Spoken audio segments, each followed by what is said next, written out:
Okay? Hi everyone, how's everybody doing? We are now on day 2 of our isolation, so to speak. I hope you guys are doing a good job. I hope you guys are keeping track of all the assignments I'm putting on Google Classroom as well as Class Dojo. And I hope above all you guys are listening to your parents and not causing too many headaches for your parents. So we are going to be reading chapter 25, Roald Dahl, the Charlie and the Chocolate Factory, the Great Glass Elevator. So we know that Veruca Salt is now gone. You know, the Val Beauregard is gone and Augustus Gloop is gone. And now we're going to see what happens with Mike TV. Chapter 25. I've never seen anything like it, cried Mr. Wonka. The children are disappearing like rabbits. But you mustn't worry about it. They'll all come out in the wash. Mr. Wonka looked at the little group that stood beside him in the corridor. There were only 2 children left now, Mike TV and Charlie Bucket. And there were 3 grown-ups, Mr. and Mrs. TV and Grandpa Joe. Shall we move on? Mr. Wonka asked. Oh, yes, cried Charlie and Grandpa Joe both together. My feet are getting tired, said Mike TV. I want to watch television. If you're tired, then we'd better take the elevator, said Mr. Wonka. It's over here. Come on, in we go. He skipped across the passage to a pair of double doors. The doors slid open. The 2 children and the grown-ups went in. Now then, cried Mr. Wonka, which button shall we press first? Take your pick.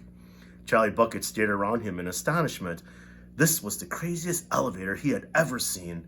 There were buttons everywhere. The walls and even the ceilings were covered all over with rows and rows and rows and rows of small black push buttons. There must have been 1,000 of them on each wall and another 1,000 on the ceiling. And now Charlie noticed that every single button had a tiny printed label beside it telling you which room you would be taken to if you pressed it.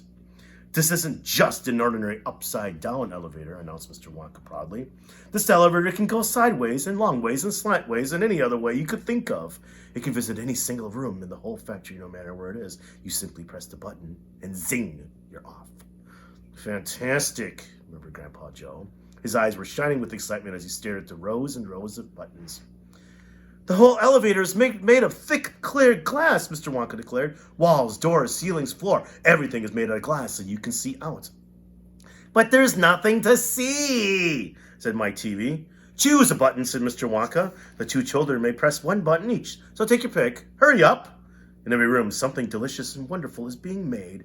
And quickly, Charlie started reading some of the labels alongside the buttons. The Rock Candy Mine, 10,000 feet deep, it said on one. Coconut ice skating rinks, it said on another. Then, strawberry juice water pistols. Toffee apple trees for planting out in your garden, all sizes. Exploding candy for your enemies. Luminous lollies for eating in bed at night. Mint jujubes for the boy next door. They'll give him green teeth for a month. Cavity-filling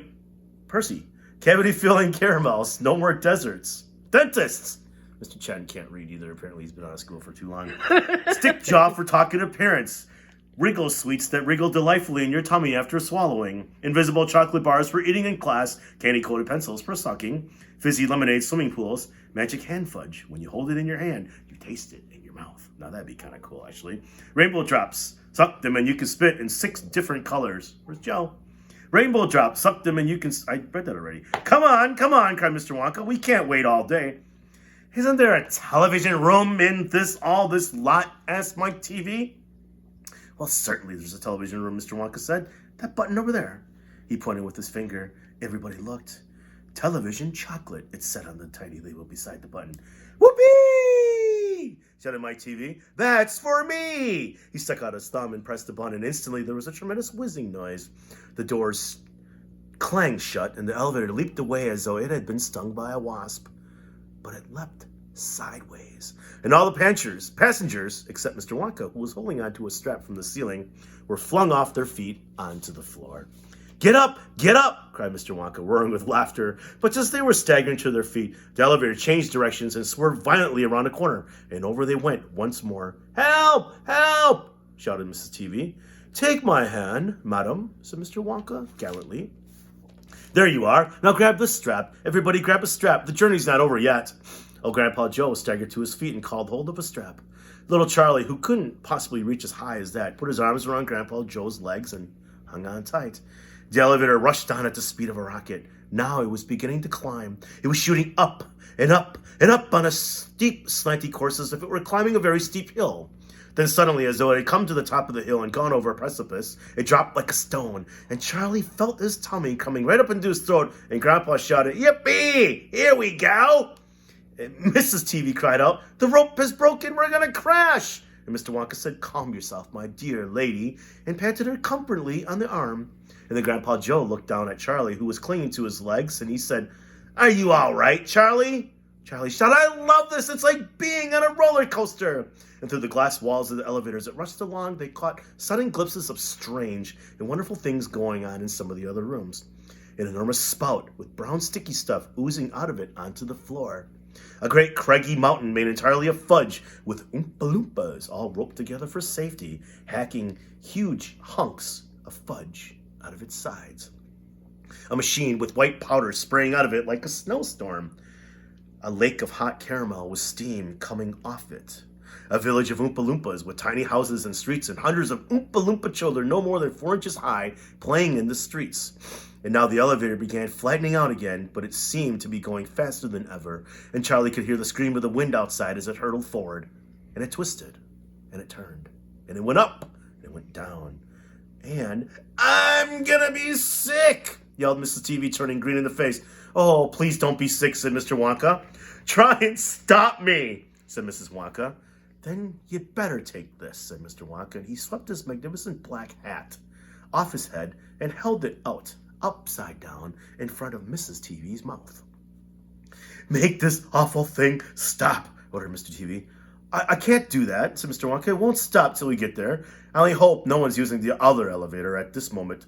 "What other elevator?" screamed Mrs. TV.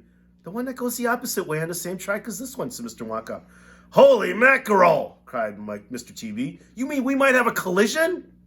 "I've always been lucky so far," said Mr. Wonka. "No, I am gonna be sick," yelled Mrs. TV. No, said Mr. Wonka. "Not now. We're nearly there. Don't spoil my hat." The next moment, there was a screaming of brakes, and the elevator began to slow down, and then it stopped altogether. "Some ride," said Mr. TV, wiping his great sweaty face with a handkerchief. "Never again," gasped Mrs. TV. And then the doors of the elevator slid open, and Mr. Wonka said, "Just a minute now. Listen to me. I want everybody to be very careful in this room. There is dangerous stuff around in here, and you must not tamper with it." Chapter 26, The Television Chocolate Room. The TV family, together with Charlie and Grandpa Joe, stepped out of the elevator into a room so dazzlingly bright and dazzlingly white that they screwed up their eyes in pain and stopped walking in. Mr. Wonka handed each of them a pair of dark glasses and said, "Put these on quick, and don't take them off in here, whatever you do. This light could blind you." As soon as Charlie had his dark glasses on, he was able to look around him in comfort. He saw a long, narrow room. The room was painted white all over. Even the floor was white, and there wasn't a speck of dust anywhere. From the ceiling, huge lamps hung down and bathed the room in brilliant blue-white light. The room was completely bare except at the far ends. At one of these ends, there was an enormous camera and wheels, and a whole army of Oompa Loompas were clustering around it, oiling its joints and adjusting its knobs and polishing its great glass lens. The Oompa Loompas were all dressed in the most extraordinary way. They were wearing bright red spacesuits, complete with helmets and goggles. At least they looked like spacesuits, and they were working in complete silence. Watching them, Charlie experienced a queer sense of danger. There was something dangerous about this whole business, and the Oompa Loompas knew it. There was no chattering or singing among them here, and they moved about over the huge black camera slowly and carefully in their scarlet spacesuits. At the other end of the room, about 50 paces from the camera, a single Oompa Loompa, also wearing a spacesuit, was sitting at a black table gazing at the screen of a very large television set. "Here we go!" cried Mr. Wonka, hopping up and down with excitement. "This is the testing room for my very latest and greatest invention, television chocolate." But what is television chocolate?" asked my TV. "Good heavens, child, stop interrupting me," said Mr. Wonka. "It works by television. I don't like television myself. I suppose it's all right in small doses, but children never seem to be able to take it in small doses. They want to sit there all day long, staring and staring and staring at the screen." "That's me," said my TV. "Shut up," said Mr. TV. "Thank you," said Mr. Wonka. "I shall now tell you how this amazing television set of mine works. I'm not sick. But first of all, do you know how ordinary television works? It is very simple. At one end, where the picture is being taken, you have a large movie camera, and you start photographing something. The photographs are then split up into millions of tiny little pieces, which are so small that you can't see them. And these little pieces are shot out into the sky by electricity. In the sky, they go whizzing around all over the place until suddenly they hit the antenna on the roof of somebody's house. Then they go flashing down the wire that leads right into the back of the television set. And in there, they get jiggled and joggled around until at least every single one of those millions of tiny pieces is fitted back into its right place, just like a jigsaw puzzle. And presto, the photograph appears on the screen. That isn't exactly how it works, my TV said. I am a little deaf in my left ear, Mr. Wonka said. You must forgive me if I don't hear everything you say. I said that isn't exactly how it works, shouted my TV. You're a nice boy, Mr. Wonka said, but you talk too much. Now then, the very first time I saw ordinary television working, I was struck by a tremendous idea. Look here, I shouted. If these people can break up a photograph into a million of pieces, send the pieces whizzing through the air, and then put them together again at the other end, why can't I do the same thing with the bar of chocolate? Why can't I send a real bar of chocolate whizzing through the air in tiny pieces, and then put the pieces together at the other end, all ready to be eaten? Impossible, said my TV. You think so? Cried Mr. Wonka. Well, watch this. I shall now send a bar of my very best chocolate from one end of this room to the other by television. Get ready. There, bring in the chocolate. Immediately, 6 Oompa Loompas marched forward, carrying on their shoulders the most enormous bar of chocolate Charlie had ever seen. It was about the size of the mattress he slept on at home. I hope you can see that. See the Oompa Loompas? Oompa, oompa, boopity, boop. It has to be big, Mr. Wonka explained, because whenever you send something by television, it always comes out much smaller than when it was sent in. Even with ordinary television, when you photograph a big man, he never comes out on your screen any taller than a pencil, does he? Here we go then, get ready. No, stop, hold everything. You there, my TV, stand back. You're far too close to the camera. They could break you up into a million pieces in 1 second.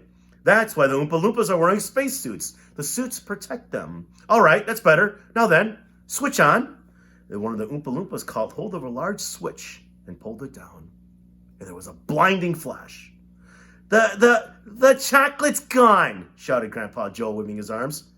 He was quite right. The whole enormous bar of chocolate had disappeared completely into thin air. It's on its way, cried Mr. Wonka. It is now rushing through the air above our heads in a million tiny pieces. Quick, come over here. He dashed over to the other end of the room where the large television set was standing, and the others followed him. Watch the screen, he cried. Here it comes. Look. The screen flickered and lit up. Then suddenly, a small bar of chocolate appeared in the middle of the screen. Take it, shouted Mr. Wonka, growing more and more excited. How can you take it? Asked my TV, laughing. It's just a picture on a television screen. Charlie Bucket, cried Mr. Wonka, you take it. Reach out and grab it.